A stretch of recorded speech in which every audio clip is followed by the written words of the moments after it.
থাকবে না।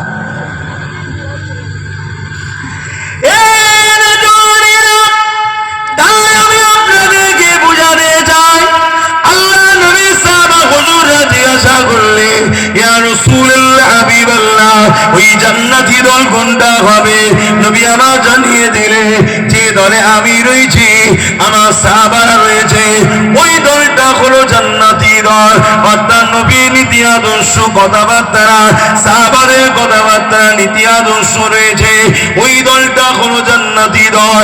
এ যুবকেরা, তরুণেরা, বাপেরা, যে দলটাকে কোরআনের ভাষায় হিজবুল্লাহ বলা হয়, হাদিসের ভাষায় আহলে সুন্নাত ওয়াল জামাত বলা হয়, ওই দলেরই পূর্ব ভারতে ইমামতি ম্যানেজারের দায়িত্ব আমার আল্লাহ পাক ঊনবিংশ শতাব্দী মুজাদ্দিদে জামান, নবীর আওলাদ, নবীর খানদানের সন্তান হযরত আবু বকর সিদ্দিক দারাখুলুল পীর কিবলাকে ইমাম করে আল্লাহ দায়িত্ব দিয়ে পাঠিয়েছে।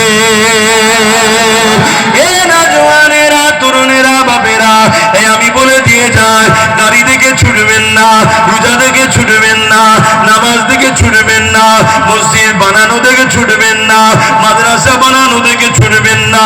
40 বছর বুখারী পড়িয়েছে, এটা দলিল নয়। 40 বছর তাফসীর করেছে, ওটা দলিল নয়।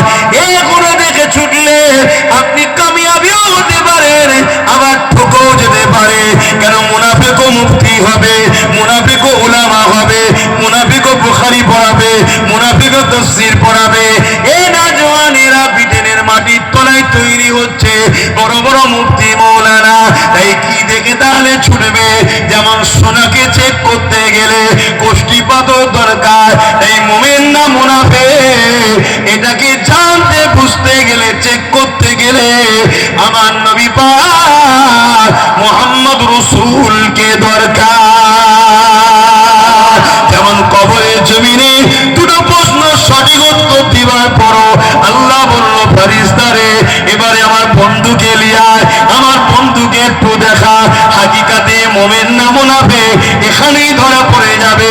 এই দুনিয়া জমিনে সূরা ইখলাসটা আল্লাহ নাজিল করার সময় বলল, বন্ধু আপনি জানিয়ে দেন কুল হুয়াল্লাহু আহাদ, আমাকে আল্লাহ এক বলে মানলে হবে না, আপনার কথাই যে আমাকে এক আল্লাহ বলে মানবে, অর্থাৎ আপনার দাওয়াতে যে আমাকে মানবে, মুহাম্মদ রাসূল বলেছে আল্লাহ এক, আল্লাহ এটা যে মানবে, এই মানাটা আমি আল্লাহ আমার দরবারে কবুল হবে। অমুক আল্লাহু আকবার, অমুক হুজুর বলেছে, অমুক পীর সাহেব বলেছে, অমুক মুফতি বলেছে, অমুক বক্তা বলেছে আল্লাহ এক, ওই মানা দলিল নয়। শুনছেন তো নাকি?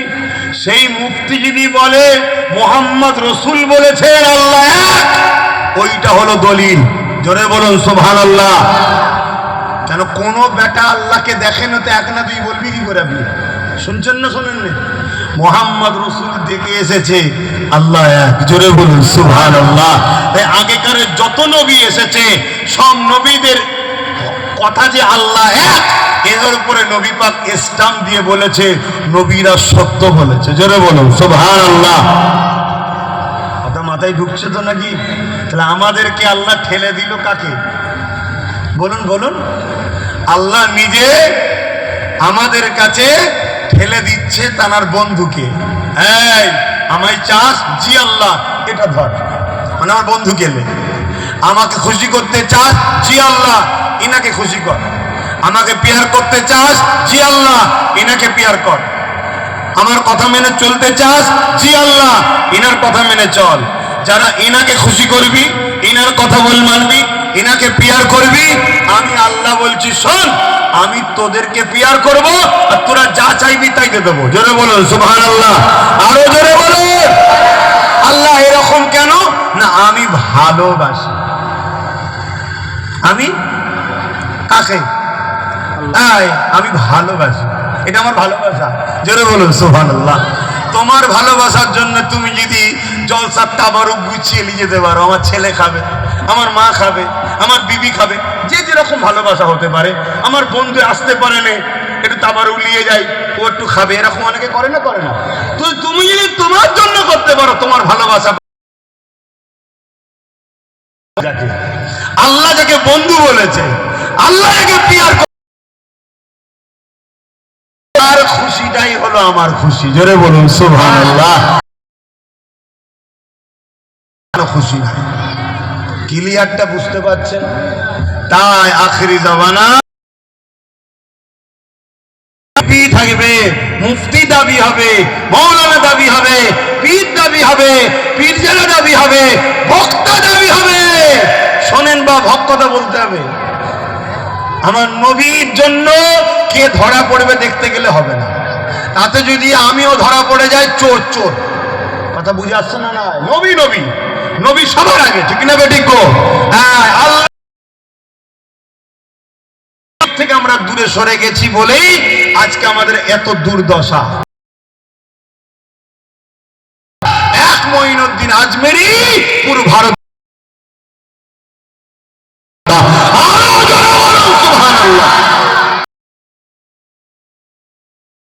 সঙ্গে যারা জড়িয়েছিল তারাই কামিয়াবি হয়েছে। আজকে আমাদের সব আছে, টাকা আছে, বাড়ি আছে, আমাদের ঘরের ছেলেরা অনেক নেতা মন্ত্রী তৈরি হয়ে গেছে। কথা ভুল বলছে নাকি? আরে সে কেমন মুসলমান পরের কথা, নামে তো মুসলমান হয়েছে না হয়নি? হ্যাঁ, টাকা পয়সা, ধ্যান দৌলত, পড়াশোনা, মুসলমানের সংখ্যা কি কম? 250 কোটির উপরে মুসলমান। এরপরও পুরো পৃথিবীতে যেদিকেই তাকাবে কুকুর ভাত পাই তো মুসলমান ভাত পাই না, কুকুর ঘরে থাকতে পারে তো মুসলমান থাকতে পারে না, কুকুর গাড়িতে চাপে তো মুসলমান চাপতে পারে না। যেখানে পাচ্ছে সেখানে মারছে, যেখানে পাচ্ছে সেখানে মারছে। একটাই কারণ, ও মা তোমাকে বড় প্ল্যান করে 72 দলের মুফতি মৌলানা তোমাকে নবী থেকে সরিয়ে দিয়েছে। তুমি খেয়াল করে দেখো, তোমার মসজিদে নামাজ আছে, নবী নেই। দেখো, আমার কথা মিলাও আজকে। তোমার মসজিদে, তোমার মাদ্রাসায় সমস্ত ফতোয়া ফরমাইশ আছে, মুহাম্মদ রাসূলের শান মর্যাদা আজমাতের আলোচনা নাই। তোমার মসজিদে 4টে জুম্মা হয়, তাই তো নাকি? মাসে 4টে জুম্মা হয় তো? এটা হাকি না, বলবেন তো? আমার কথা ও রাগ হলে বলুন, তাহলে আমি প্লেন ঘটনা বলে চলে যাচ্ছি, এখানে এসে গেছি বলে চলে যাচ্ছি। তাহলে আর যদি বলেন যে না আপনি ঠিক বলছেন, তাহলে একটু সরাসরি দিতে হবে।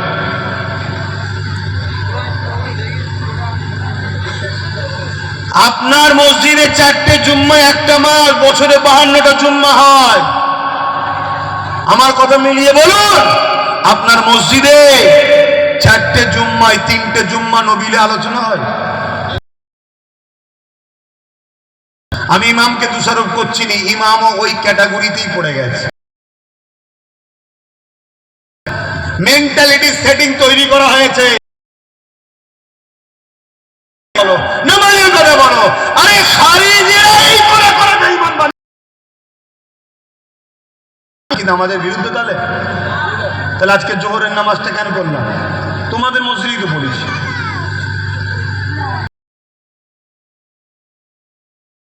নামাজটা পড়বে কে, এটা তো প্রথম বুঝতে হবে।